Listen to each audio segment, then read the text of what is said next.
কারাগারে বসেও সরকারকে উৎখাতে চক্রান্ত করছেন সাবেক প্রধানমন্ত্রীর বেসরকারি শিল্প ও বাণিজ্য বিষয়ক উপদেষ্টা সালমান এফ রহমান।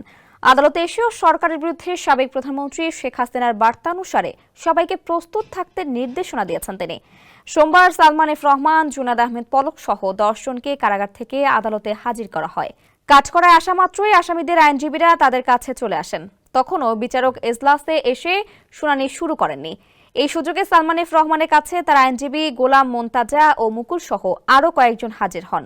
মোন্তাজাকে কাছে ডেকে তিনি বলেন, শ্রমিকদের কি খবর, এরা কি করছে? সরকার আমার 40,000 শ্রমিকের চাকরি খেয়েছে, 10,000 শ্রমিক মাঠে নামলেই তো হয়।